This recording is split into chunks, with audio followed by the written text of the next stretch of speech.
Ladies and gentlemen, this is going to be the last panel. Welcome after the break. We promised you a conversation about a topic which is key for so many people, that is the financial reality when it comes to funding the transport. Efficient funding of transport infrastructure, good practices versus future needs, and our moderator is Eric von Breska.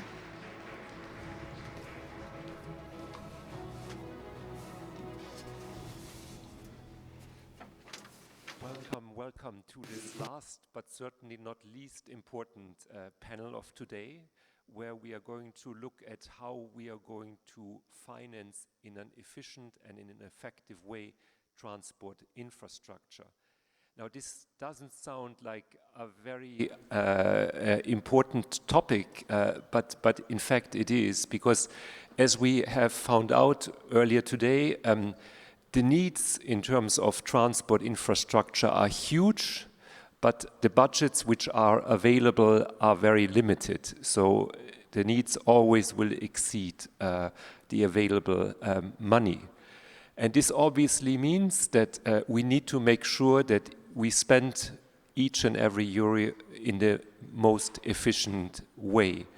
And this is, in fact, what we would want to do in this last panel with a brilliant lineup of speakers who are going to help me to get a grip on this topic, to basically look at state budgets, look at EU funds, look at financial instruments with financial institutions and banks to understand better what type of forms of financing are the ones where we have drawn a conclusion that these work and these work less so, in order to help us to make the best of our limited budget.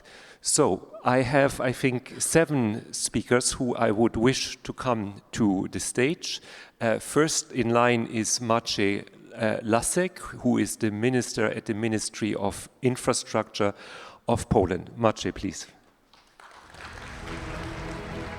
Take a seat, thank you. Next one in line is Jan Szyszko, who is also minister in the Ministry of Development Funds and Regional Policy of the Republic of Poland. Jan, please. And then I hope we have already with us, otherwise he will join us certainly shortly. He is already here, Sergei Derkash from the Ukraine. He is the Deputy Minister for Communities and Territories Development of the Ukraine. Sergei, please. Next one who I'm very pleased to welcome to the stage is Kristina Krupa-Vicini, sorry for my bad pronunciation. She is the president of the Permanent Group on Transport at the European Committee for Economic and Social Affairs. Kristina. 3 more colleagues I would want to ask to come to the stage. First one in line is Carlo Borghini. He is the Assistant Secretary General for Executive Management at NATO in Brussels. Carlo, please. Yeah.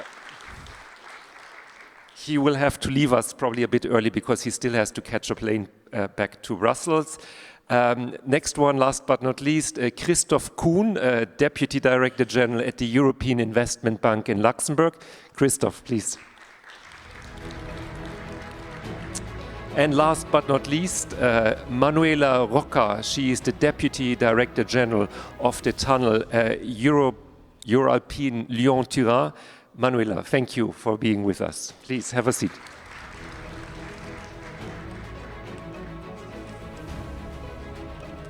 Okay, since we have quite a number of speakers, I will have to ask you to be rather short with your intervention, so try to stick to 5 minutes maximum. I start with Maciej. Poland, as at least we in the Commission know, is among the leaders in terms of implementing EU funds. And I would be very interested to understand, what do you think is the recipe for your success? So why is performing so well? What contributes to this success? Maciej, please. Thank you. Does it work? Maybe you're... Oh, thank you. Thank you for that questions. Inwestycje w transport, w infrastrukturę transportową oparte o jednolite parametry opisane w zrewidowanych wytycznych w sprawie sieci TEN-T, jak wszyscy wiemy, nikogo nie trzeba do tego przekonywać, są kluczowe dla zwiększenia strategicznej roli Unii Europejskiej na rynkach światowych. I też nikogo nie trzeba przekonywać o tym, że służą wzmocnieniu zarówno They support and strengthen the European competitiveness. At the same time, as we have known for some time, they are a key element to the safety and security architecture, as well as an element of deterrence. Not so long ago, we wouldn't have thought about the transport infrastructure in such terms. But nowadays, we know that infrastructure that can be the infrastructure of dual use is one of the key elements that we should invest in if we want to think about the security of Europe. And Europe, which is secure, is the developing Europe, the growing Europe. As we joined the EU in 2004, we definitely drew our conclusions.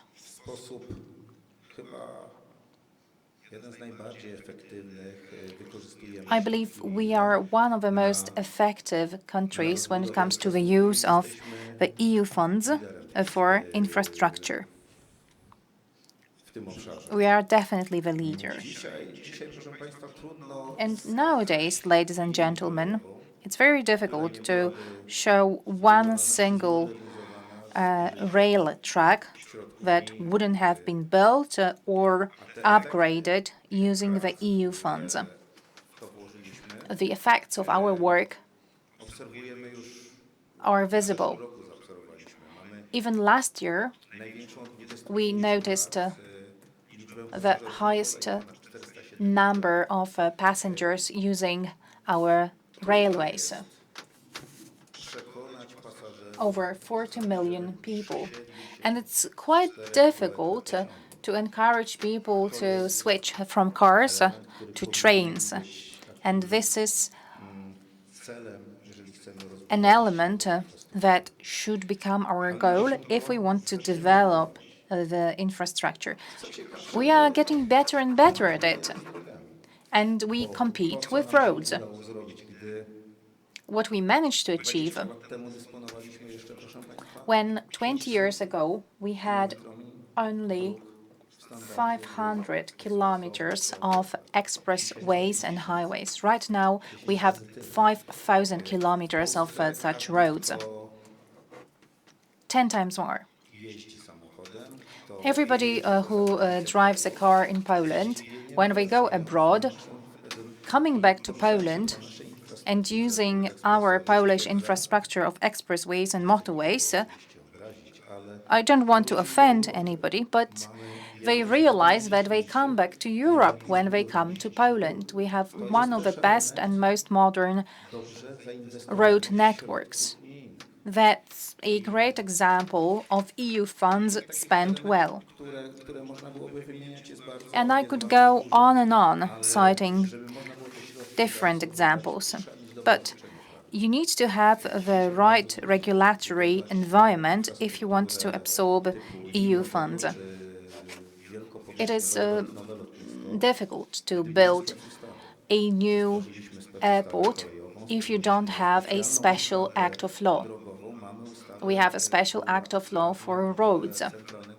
We have a special act of law to streamline the construction of our CPK airport, so Central Communication Hub.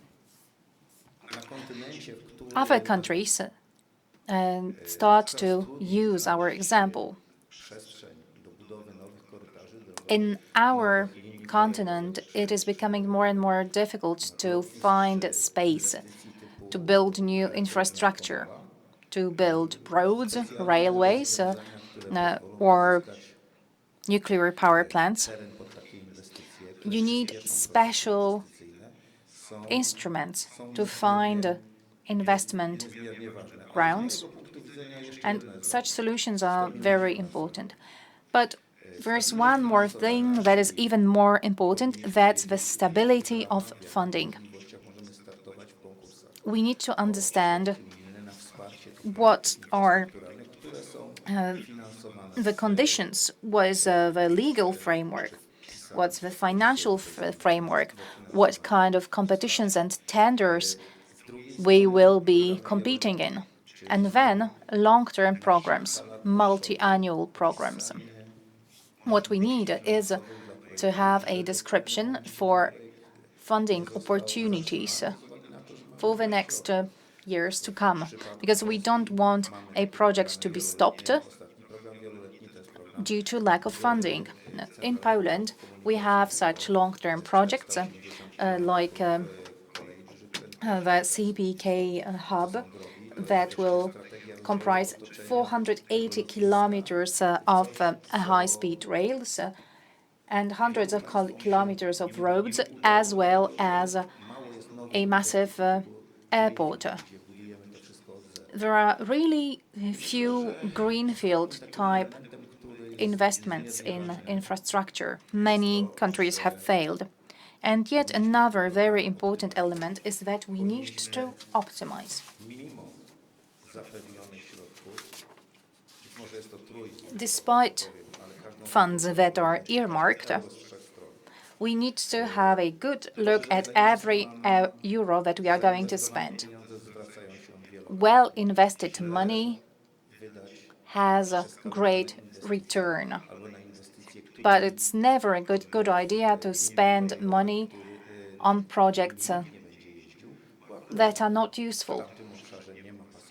For example, spending money on railways in the areas where we wouldn't have enough passengers, because you can build everything you want, but only some know how to build in an effective way.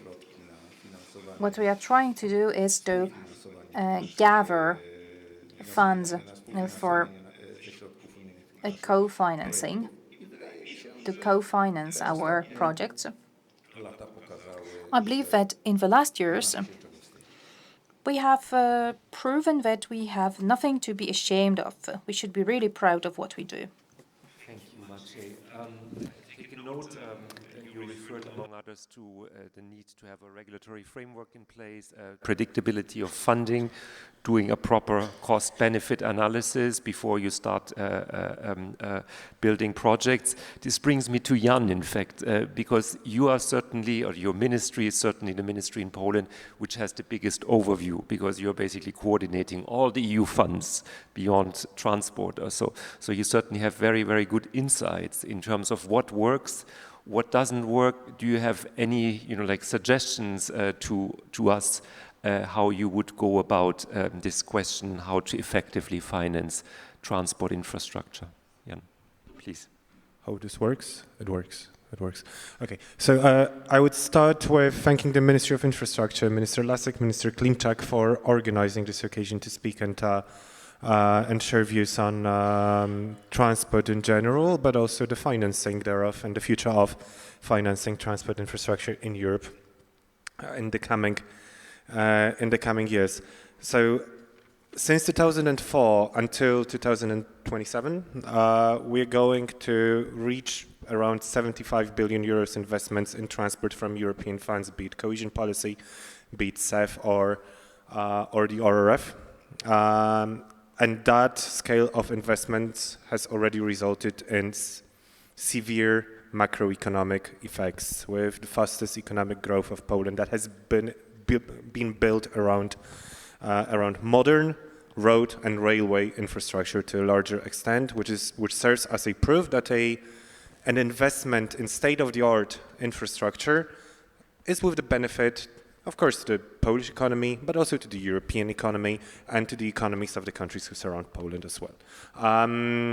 So that's a fact. Looking towards the future, or learning from the experiences of the last few years, we've seen that different types of financing are especially useful for different types of projects. So we see cohesion as being fundamental, and cohesion funding as being fundamental for transport infrastructure in places where there never was a transport infrastructure. So building things for the first time. We have quite a few regions, developing regions in Poland that need this support. The fact that a motorway is built somewhere for the first time attracts enterprises to that region. Those enterprises build competitiveness and allow growth in those regions. That is a reference to the point that competitiveness in Europe must also mean the growth of small and medium enterprises in developing regions, and the construction of motorways in the eastern voivodeships of Poland and seeing their economic growth is a perfect example of how that phenomenon works. The RRF is very useful for building large-scale infrastructure projects that have probably more a national than a regional effect. Then the CEF is super important for transnational or inter-regional projects that are usually, what Minister Lasek said, administratively difficult to finalize when done under shared management. And here the sort of central overlook and the central selection of the most important European projects is absolutely crucial, and we like it, to be fair. Looking to the future, we obviously have the debate on whether the new growth policy of the European Union is going to be like the RRF or like the cohesion policy. I think at this state of the debate, I would really call for being very sincere and realistic in the evaluation of both mechanisms. We are very sincere and frank about evaluating the strengths and deficiencies of the cohesion policy. I wish we were all as sincere and as realistic in evaluating both the strengths and the weaknesses of the RRF mechanism, and look for the ways how to combine the best of both worlds that will allow to preserve the sense of ownership of investments in the regions and allow for the decentralized model of European growth, which is really at the core of the European Union, and at the same time allow for simplified or more efficient investments that serve European interests in the future. And at the end of the day, just last final thing, if we really want to be competitive and grow to the scale of other economic blocks that we like to compare ourselves to, we also have to invest more, and we need a serious debate on where to find that money. Thanks. Thank you, Jan. I turn myself to Sergei. I mean, you are certainly by far in the most difficult situation of all of us. Still, as you certainly know, we are trying also with the TEN-T network to connect Ukraine to the rest of the European network, and obviously also trying to support you with the solidarity lanes, like to keep goods flowing in both directions, so that we are able to support you as good as we can. Looking at all of this, I mean, both in the short and in the long term, what do you see as the biggest challenges right now in terms of infrastructure development, in terms of linking up Ukraine to the rest of Europe? Thanks for the question, and thanks actually for the invitation here. It's a pleasure to be here, to meet you all and to see how the EU countries are supporting to Ukraine, and specifically on transport. You know, I'm referring to what Marci said from the very beginning of his speech about the train, that there is a problem to get people into train. There is no problem to get people into train in Ukraine right now. If you want to have a solution, close the airspace. That definitely works in Ukraine right now. But I mean, not speaking with the jokes, in 10 days, we will have 3 years. 3 years of full-scale invasion that we are living after under the constant shelling, after the constant damages of our cities, our civilians. I'm not speaking about like military side of the war, but I'm speaking about the civilian side of the war, and specifically about the infrastructure, about the transport. We have more than 100 bridges that were damaged. We have thousands of kilometers of roads that were damaged. We have, I don't know, maybe only 15% of our ports operational. As I mentioned, closed the airspace. So that's how we are facing the reality at this moment. So like 3 years, we can speak about the, let's say, maybe some great projects worldwide, but in Ukraine, we are surviving, and this is kind of achievement that we are right now getting. But rather than that, we are actually trying to not only to survive, we are trying to rebuild and reconstruct right now during the war. One thing, we are trying to do reforms.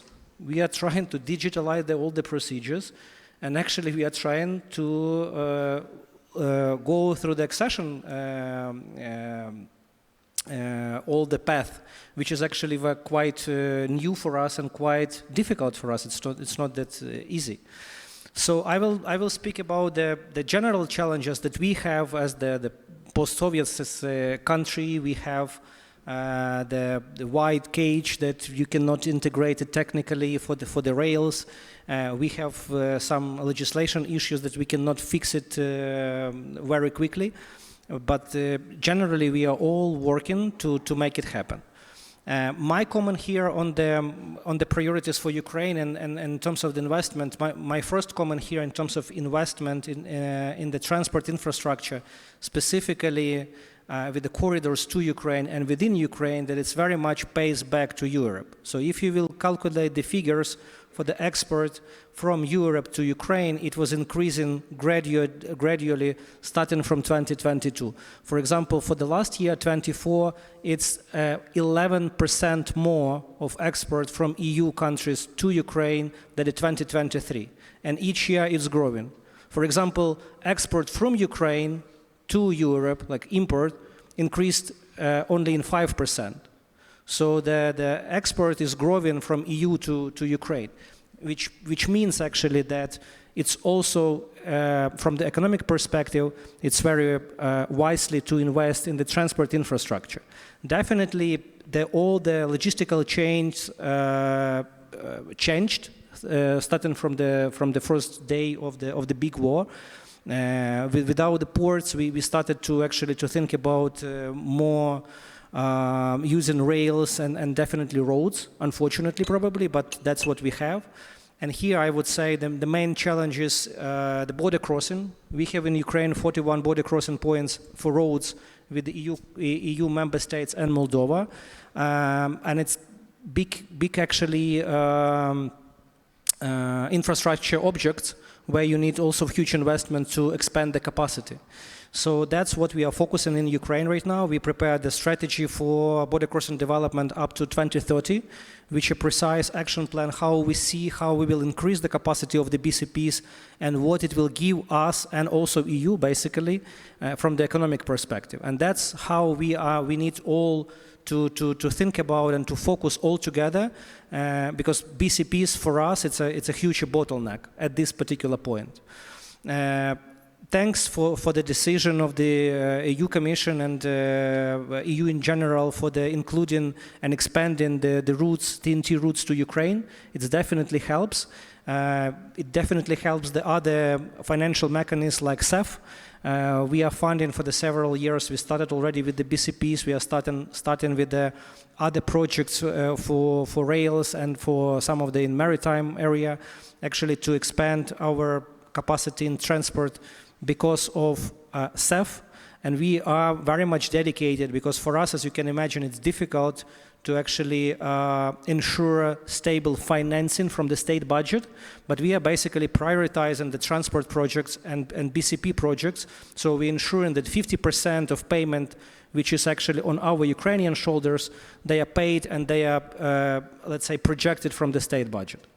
So coming to the, I will not go deep into the topics. I would say that one thing that Ukraine for the next, I would say at least 10 years, unfortunately, but this is the reality, will be probably the main country of the world for all the construction, the big construction projects, and big actually transport infrastructure projects. And honestly, in Ukraine, we don't have that much capacity. Manpower, technologies, resources, funds.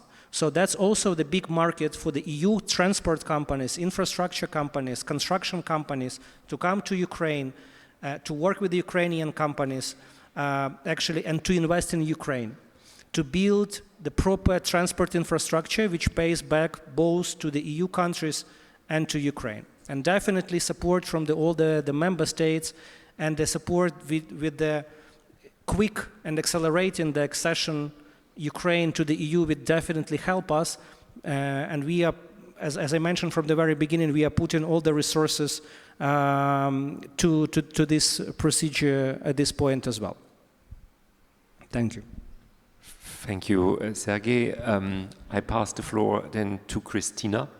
I do understand that your committee has underlined, with regard to transport policy, obviously, the need that we need to improve the efficiency, the accessibility, and the sustainability of transport systems. Now, my question to you would be, where would you put, like the priorities in terms of financing, looking at this request of your committee?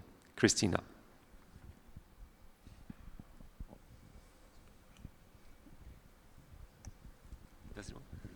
That's work? Yes.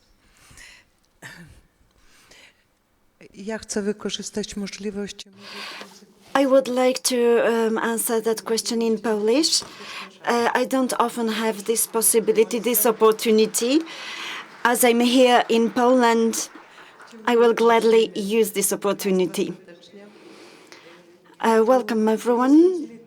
I come from Lithuania, and I'm the president of an association, Solidaritumas.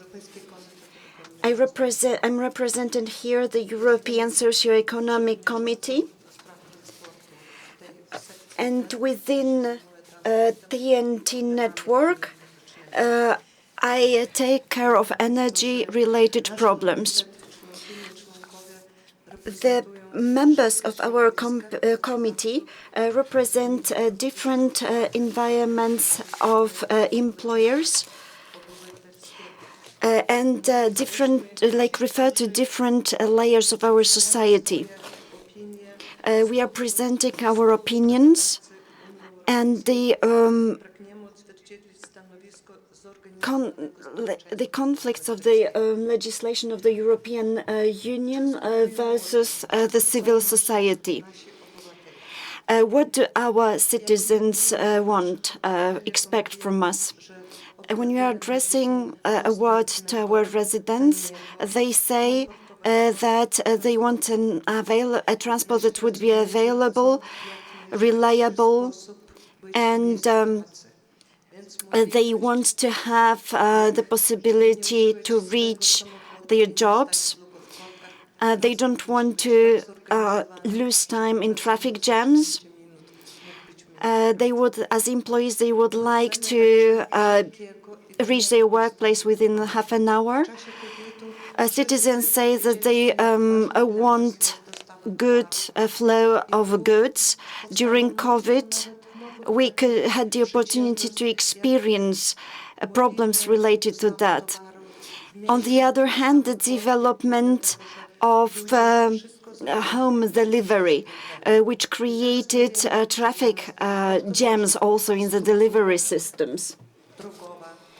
Our road structures, our rail structure, bridges, planes, I very often I take a plane to go to Brussels.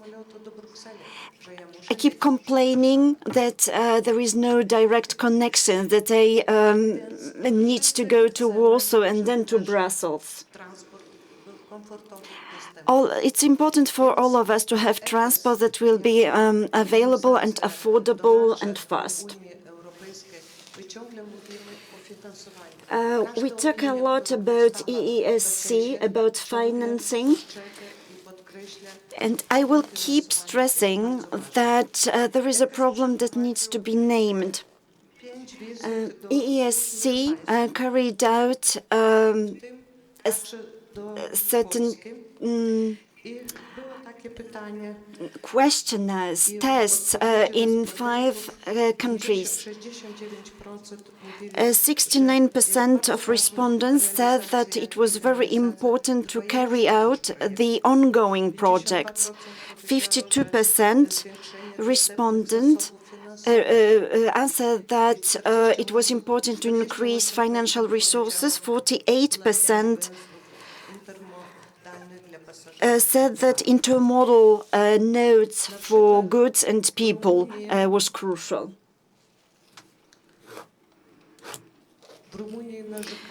In Romania, citizens complained about the lack of attention for rail transport.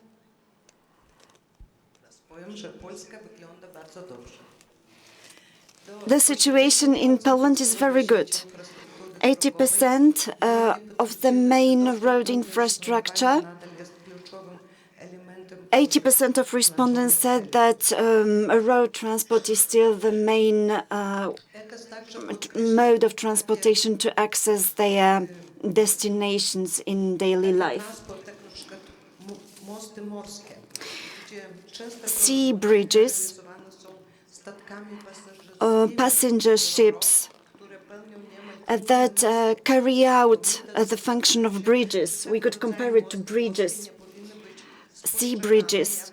The question is, shouldn't we consider them as components of infrastructures that in that case would deserve to be a subject of co-financing?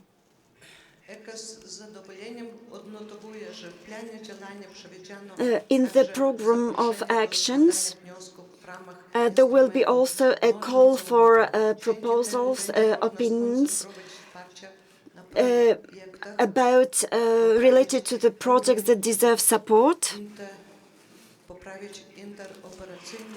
They will aim at the improvement of interoperability of the transportation between Europe and Ukraine. We have a lot of opinions about the transport. We keep underlying the importance of the transport corridor between Ukraine, Baltic Sea, Aegean Sea, and Europe. We have heard of it several times today already. It is important to upgrade railway stations so that people with restricted mobility can use them. We have put a big accent on inland waterways. They can also be used with a lot of success.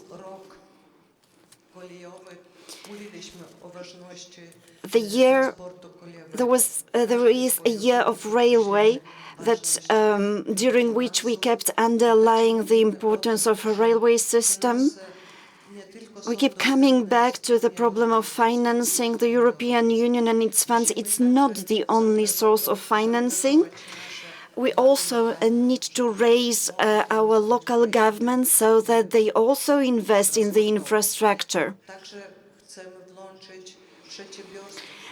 Entrepreneurs and private capital should also be motivated to invest in transport infrastructure. Thank you, Christina. I turn myself now to Carlo. Carlo, the war in Ukraine has changed the way how we look in infrastructure, basically before very much from a civilian perspective or so, and now obviously we need to take a wider look and also look at, you know, like military mobility requirements. From your perspective, so from NATO or so, what do you see to be, you know, like the biggest challenge or so? What do you think from your perspective would be the biggest priority right now to look at in order to that we cover the needs in terms of security and defense going forward? Thank you. Thank you for the question, and good afternoon, and thank you for having me here. The title is Good Practice versus Future Needs, and I think the major challenge is the future is now. And I think this is actually the problem. The Secretary General, Mark Rutte, when took over the leadership of the Alliance, put on the table 3 priorities. The first one was clearly reinforcing the Alliance with the implementation, accelerated implementation of the defense and deterrence plans. The second one has been about clearly the unwavering support to Ukraine, and we have different actions have been put in place. And the third one is the partnership with the European Union in particular, but also with other like-minded nations. These 3 areas, these 3 priorities are all underpinned by military mobility. Because if we are not able to provide sustainment, deployment, redeployment of our forces, we will not be able to ensure first deterrence and, in the worst scenario, defense. When you put together the situation at global level, also we have a local situation. Ukraine clearly is the most critical area. We see the situation there is dramatic.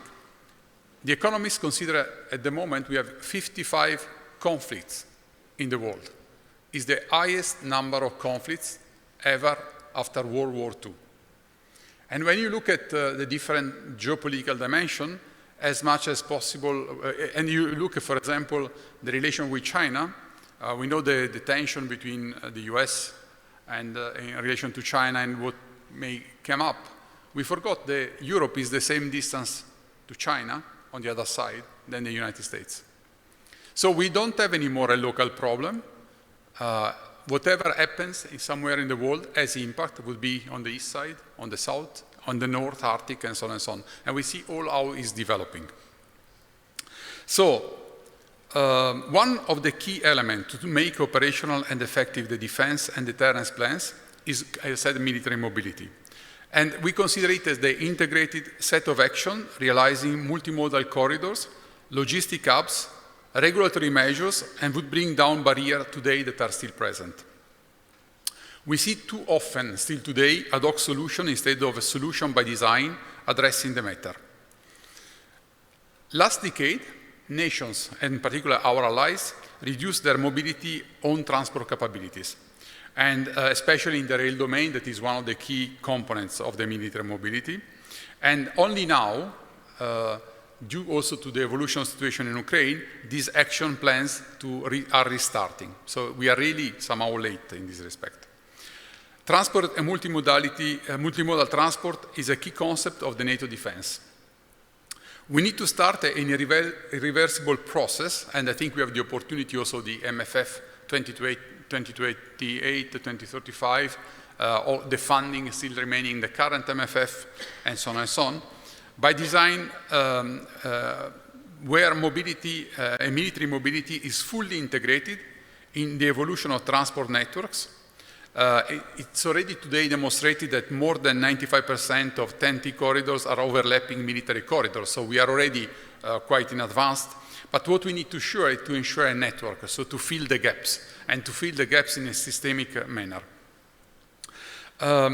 Access to the network should be addressed, not with ad hoc solutions, bilateral agreements of border nations, but establishing access, prioritization, and the conflict of rail resources during peacetime as well as in crisis scenario. In this respect, the EU regulatory framework and its evolution could be a key opportunity in this respect. Assets, so not only infrastructure, not only regulation, but also assets, and in particular, once again, rail freight wagons, especially flat wagons specifically capable to answer military requirements, are scarce resources. The disinvestment which happened in the past decade in the armed forces of many allies can be only addressed in the short term with arrangements with rail freight undertakings, with the private sector, with the need to reconcile private interest with public interest. This is also, hence, a call to supply industry, the capacity to answer the needs of the military colleagues. In terms that have never been experimented before, we cannot continue to maintain the same procurement processes, to continue to save the same type of red tapes, the same type of bureaucracy. I think we should look at how we address the future needs now and how we set up the system in this respect. The collaboration between NATO and the EU, that is quite advanced, and in particular military mobility, is a win-win situation.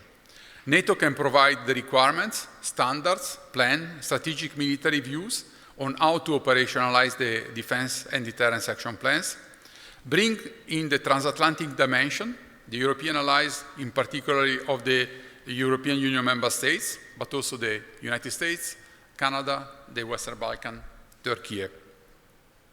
NATO has also a military structure capable to exercise, test, and demonstrate and validate the solution. This is a key element of deterrence.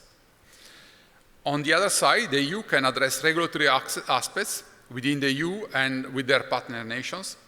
The EU funding is available in different types of sources. We heard before about EDF, CEF, regional funds, but also research and innovation, something that we need to explore.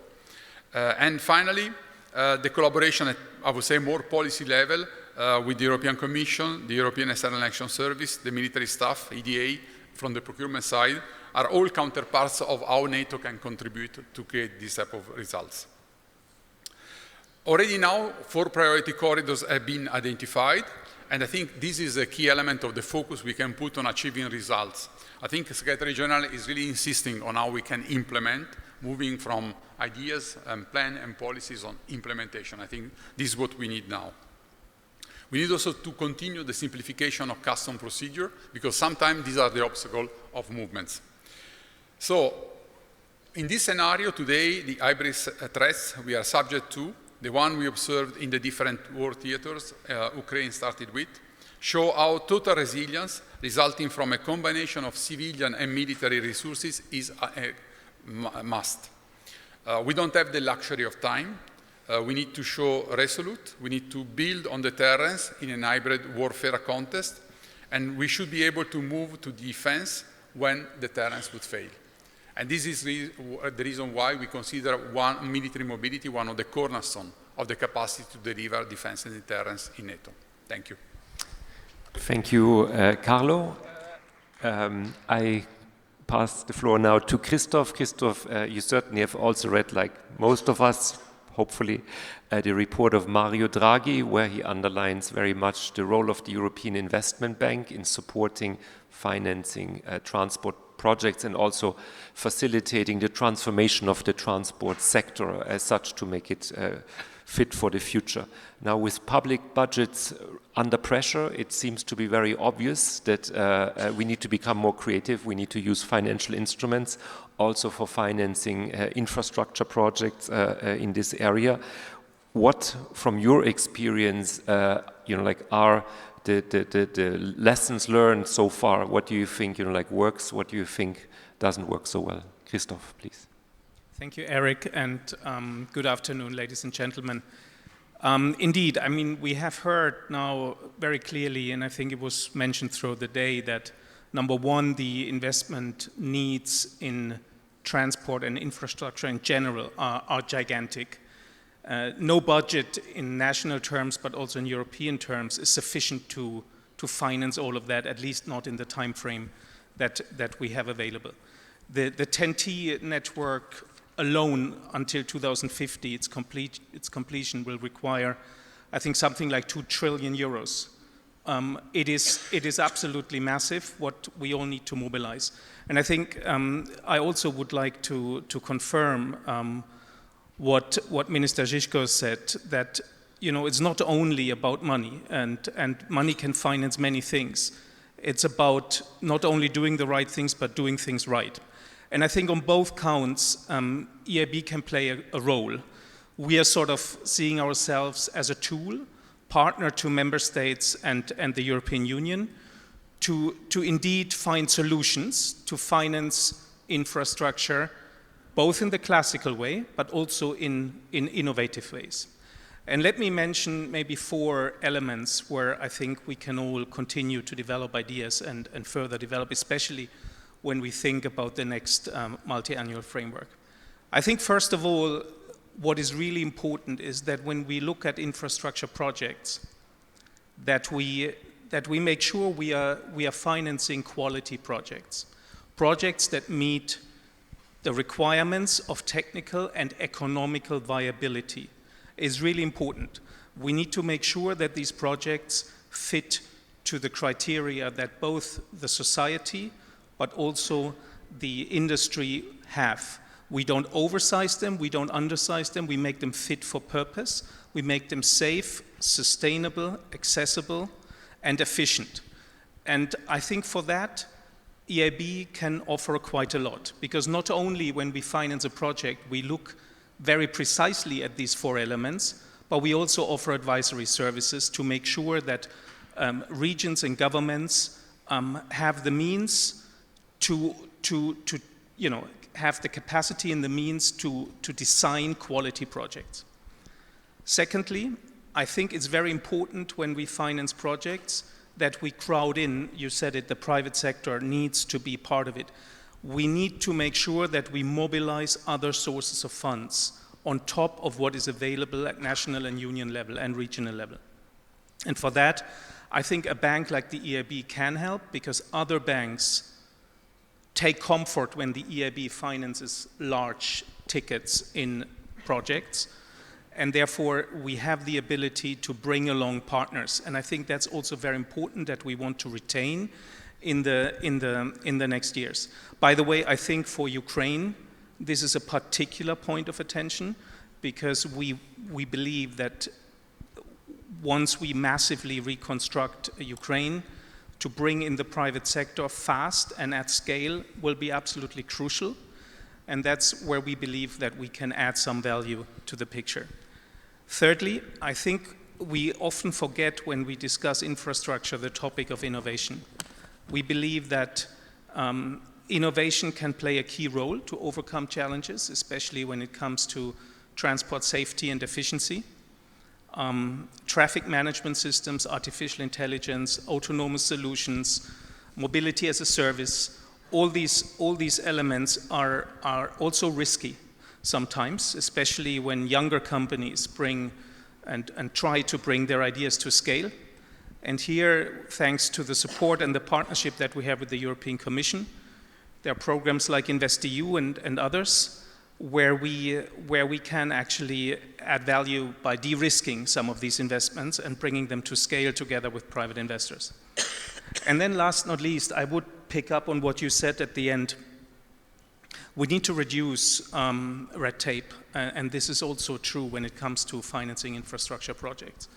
I think it's very important that we are smart in combining the different sources of funding that are available, be it grant programs at EU or national level, as well as loan financing programs in an efficient way.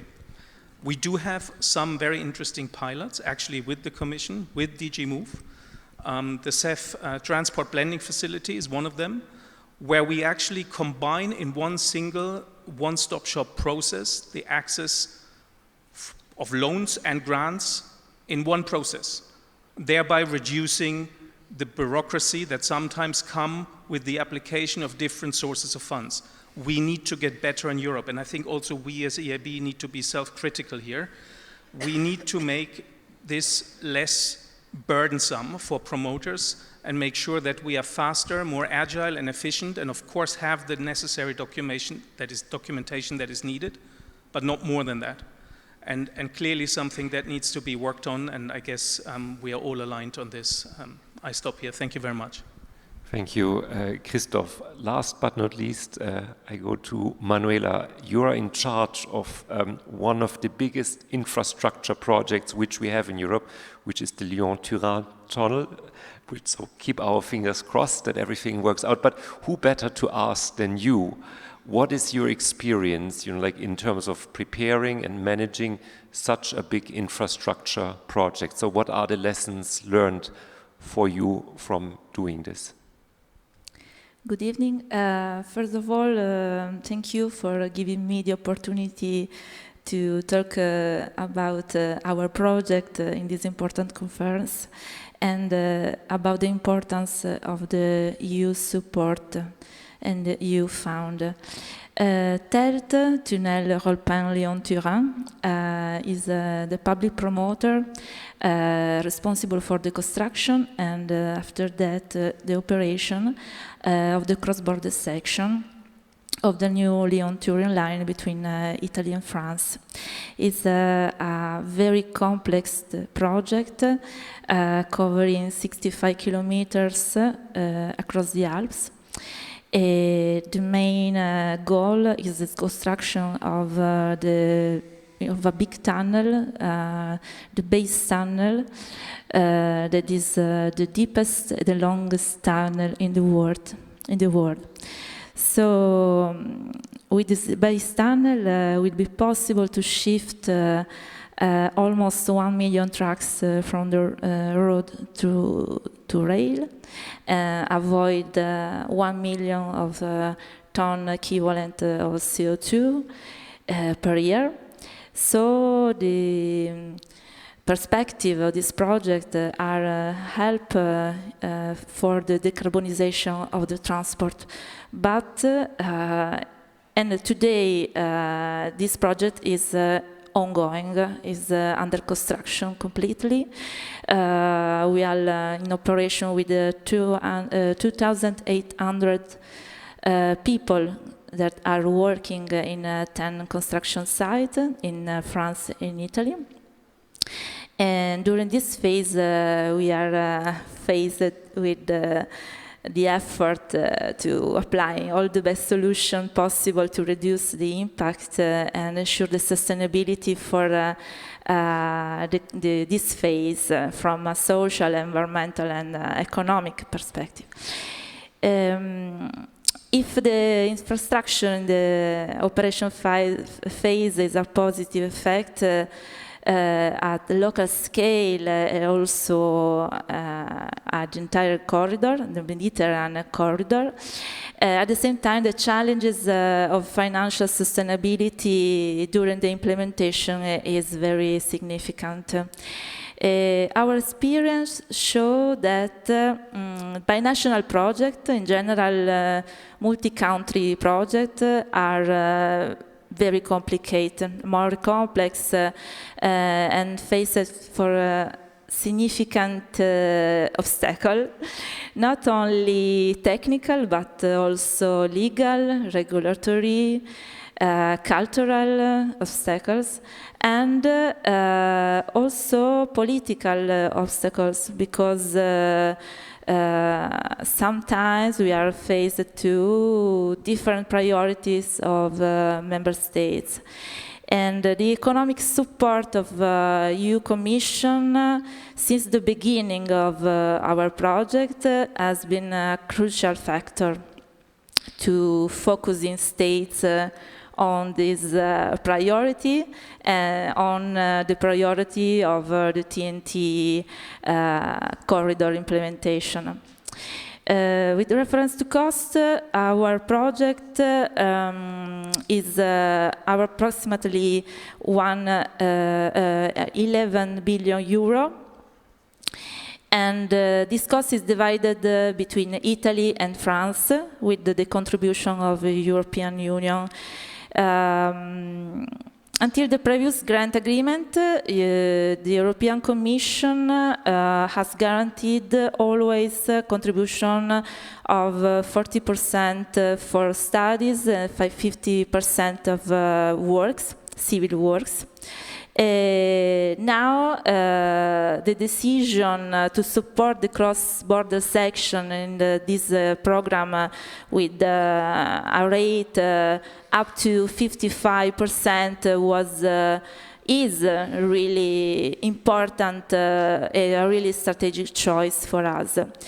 Recently, we have signed a new grant agreement for a 50% contribution, but only for a short period, only until 2026.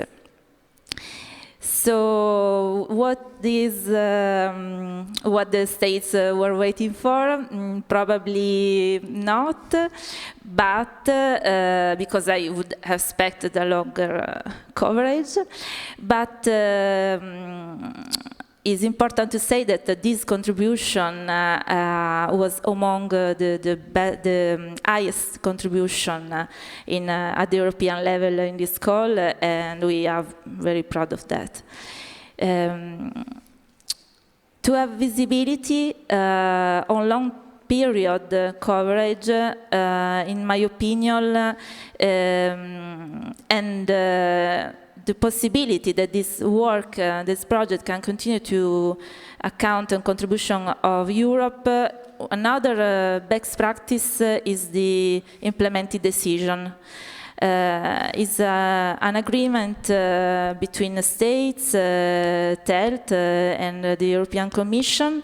That is not really an agreement for financing, but a very strong tool to continue to focus the scheduling, continue to focus the perspective in a long term. In short, what I can see you about this project, the TELT experience is if we can ensure financial sustainability to this project, we have to reduce the risk of the investment on the states. This is the first. Probably not only with one tool, not only CEF is the solution, but European funds in general are very, very important. Our project couldn't be affordable for private fund in implementing phase. After that, in operational phase, is another thing. So this is, I think, what I can testimony you today. So thank you very much. Thank you. And unfortunately, I see that we are already at the end, so time is running out for this panel. I've scribbled down quite a number of takeaways. Like we need to have sound regulatory environment. We need to focus on quality projects. Predictable funding, private sector buy-in has been mentioned among others. Maybe just one last word from our side, from the Commission side. So what we still are going to do this year, first there will be a white paper on defense in March to be adopted by the college, where we would expect there will also be a section on military mobility, so where you will see some of the ideas which we have on that front. You may also know, because this has been announced by the Commission in the Competitiveness Compass, which was, I think, adopted last week, that we will come forward with a high-speed rail master plan hopefully still in the first half of this year, where we will certainly also pick up on some of these issues. We obviously have the ongoing work of our coordinators on the European corridors. And last but not least, and I think it has been mentioned, but I will still use the opportunity to, again, there is a public consultation ongoing as we speak about the future of the EU budget. So please make yourself heard. Please make sure that transport is not forgotten. I think the deadline for participating is the 7th of May. The more, the merrier, the more, the better. I think so don't forget about this, because clearly we can be as creative as we want. I think some money needs to be put on the table because none of this otherwise would be realized. So thank you very much to all of you, to the panelists. Thank you very much to obviously the audience that you stuck with us until 5 o'clock, I think, and hope to see you soon again. Thank you very much. Bye-bye. And thank you to the moderator of the discussion. Proszę Państwa, bardzo serdecznie dziękujemy. Ladies and gentlemen, I would like to thank you for this very rich and multi-dimensional discussion on funding. We are not closing the stage yet. There is one more element. We were joined by Karin de Schepper from the Inland Navigation Europe, and she has a number of points to make on funding.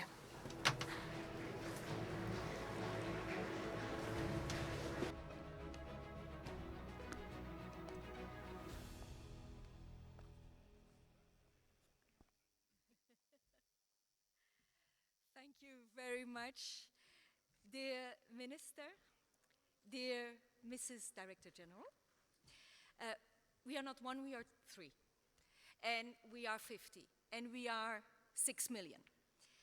Distinguished guests, ladies and gentlemen, together with my colleagues from the railways, from the ports, it's a pleasure to bring the statement here of 50 transport organizations who plead for more EU budget for transport. Woods is indeed a very good place to give that message, because this city wouldn't have thrived in the past without railway connections. But when we look at the map of Europe, it's common history.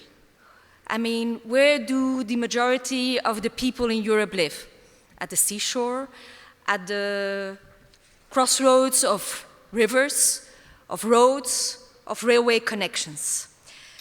So these connections make it possible for us to travel, to trade.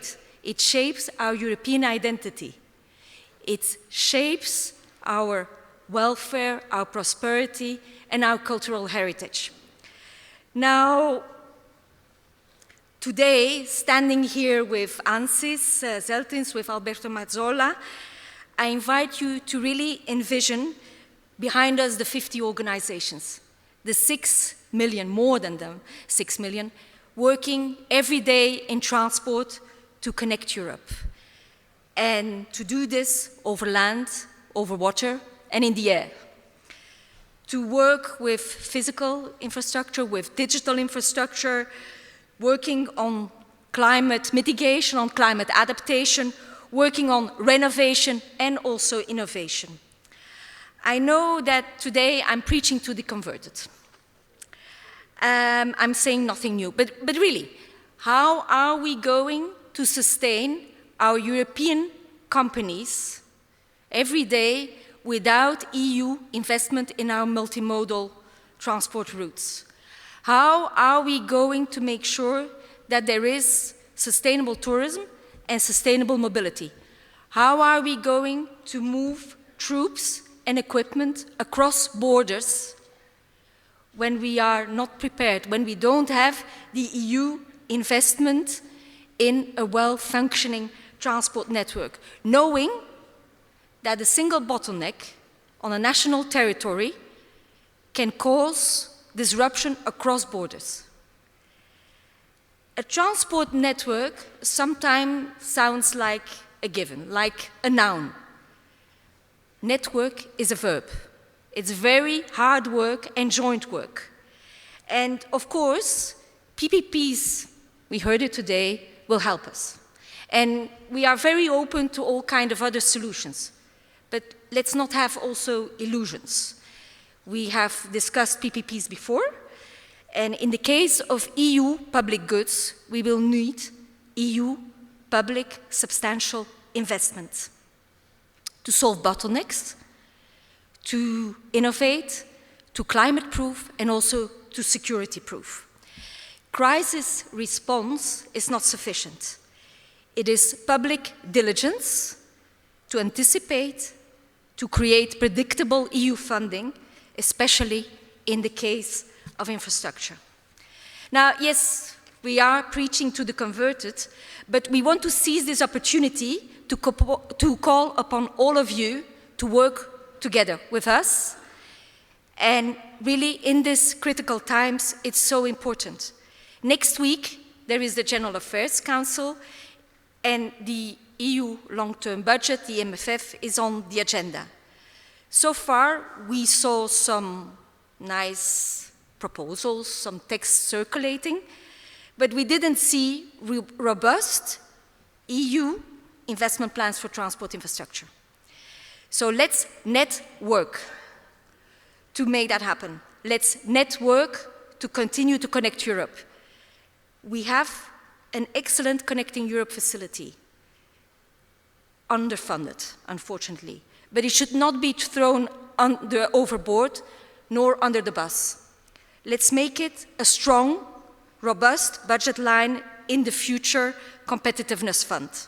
Let's network to connect Europe, to be prepared, to be resilient. Let's take this message, each of us, to every capital to make this happen. The price of disruption is simply too high.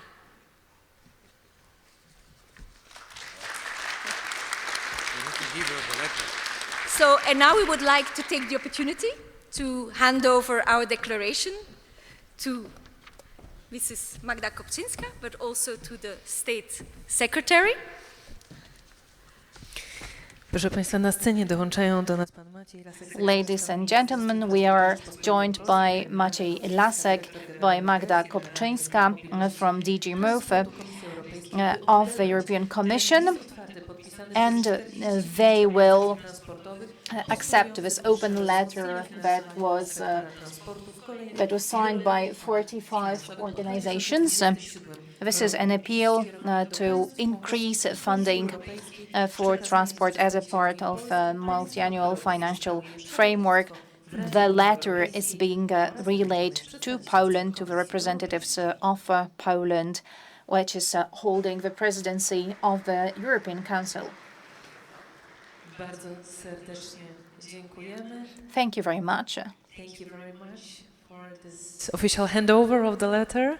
A ja poproszę pana ministra i panią dyrektor o pozostanie. And I would like to ask Mr. Minister Lasek and Ms. Director Magda Kopczynska to stay on stage, because we are about to finish and close today's conference. We have heard a lot. We have listened to fascinating conversations, and we would like Director Kopczynska to give us a summary. Ladies and gentlemen, friends of European transport. European transport has no borders. European transport is the driver and the backbone of the European development. This is why we are standing here today. This is why we have been discussing the future development of transport in Europe. I'm glad that as we are all here, we participated in this conversation that is building the future of the European Union. I'm convinced that we are up to the task, and we will deliver the changes that have been discussed here today. Thank you very much, Ms. Director. Thank you for your presence and for your participation. Thank you very much for your words. And it's over to you, Ms. Director. Switch to English, even though I'm Polish. There you go. There is a map behind me. And the map behind me is because earlier today there were some people who were saying that maybe it's difficult to explain what TEN-T or trans-European transport networks are about. Well, that's what they are about. It's very simple. It's all about a map that connects Europe. And that's exactly what we have heard from the transport organizations. Thank you so much for this document. I know you, I know it's well drafted, I know it has all the relevant points. Now you need to make it delivered to those people who will ultimately decide on the budget. But it's more than just a map, because it's very easy to draw a line on a map, and it's very difficult to make that line a reality. But I asked for that map to be showed because I am in particular proud of what the map looks like now as of last summer. This map, for the first time, goes outside the borders of the European Union. It goes to Ukraine, it goes to Moldova, it goes to Western Balkans, because European transport is not only about European Union, but it's also about European Union and our neighbors. And now that we have drawn that map, and now that we have put those lines on the map, we actually have to make sure that they happen for real. Yes, we will need the money. Yes, there are many questions in terms of how the money will be structured, how much money will there be. All those discussions are still ahead of us. I can only echo what Eric just said. Please make sure you take part in the public consultations. Think about transport, think about the map, and think what it would matter if that map wasn't there. And we had seen it in the past years, as I said before, with COVID. We had seen what can happen when transport doesn't work anymore, as Ukraine is now experiencing. So we need that map, and we need that map to become reality. It will not happen overnight. It will not happen tomorrow, and it will not happen the day after tomorrow. But we are in Łódź. This city 20 years ago looked completely different. And look what it's like today, not just because of the beautiful buildings, but also of the already good connectivity that the city has. And I'm sure it will have even more when we are putting all those plans and reality on paper and then in reality. So future can happen. And for that, we need the vision, we need the map, we need the timing, and we need the goodwill and energy that was so visible in the course of today. So also big thanks on my behalf, on behalf of European Commission and many colleagues who have been here throughout the day, to the Ministry of Infrastructure for excellent kickoff, as Minister Klimczak called it, of transport policy debates under the Polish presidency. Big thanks to all the speakers who have been here for all your difficult questions, doubts and requests and demands, also to the European Commission. And again, last but not least, big thanks to the beautiful city of Łódź, which is today the heart of European transport policy. Thank you so much. Travel safe, back home wherever the home is, and see you around during all those many events of the Polish presidency. Thank you. Dziękujemy bardzo serdecznie Pani Dyrektor za to podsumowanie. Thank you very much, Ms. Director, Director General. Ladies and gentlemen, that's the culmination of our today's conference. I would like to encourage you to follow what the Polish ministry does as a part of its transport policy within the framework of the Polish presidency. So you can follow them on www.mi.gov.pl. You'll find a lot of interesting information, and we do encourage you to follow the official site of the Polish presidency, featuring the full list of events that are organized as a part of the presidency. You will find out there how many aspects will be discussed and addressed during the presidency. If you want to go back to some of the very important issues that were mentioned, you can go back to the recording of our today's meeting. You will find it on the web page. That's a sub-page on the Polish presidency web page, so you can go back to the recording until the end of the Polish presidency. That is until the 30th of June 2025. If you want to see it again, if you want to listen again, then you just need to choose the name, the title of our today's conference.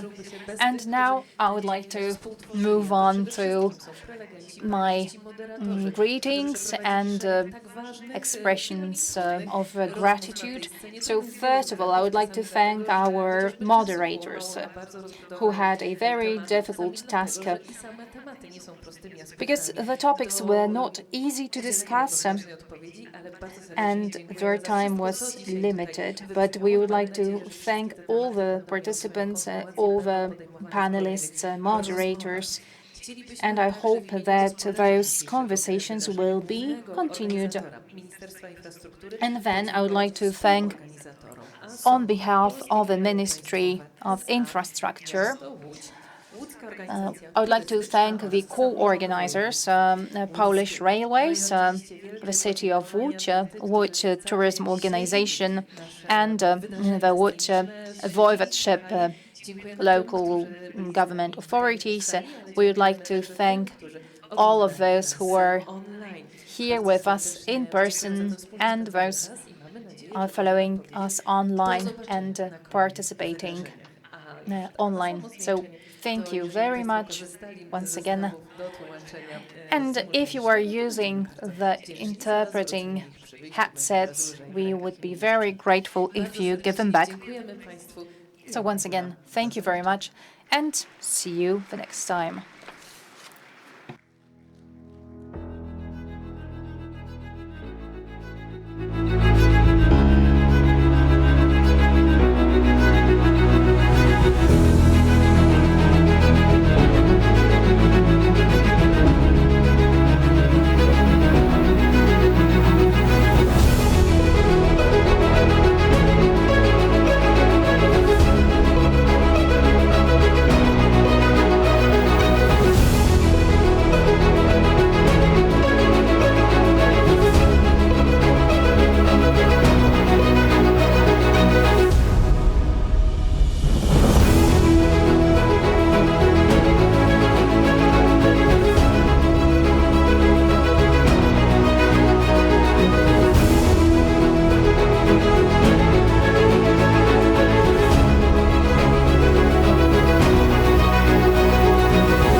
A pod scenę do wspólnego zdjęcia zapraszam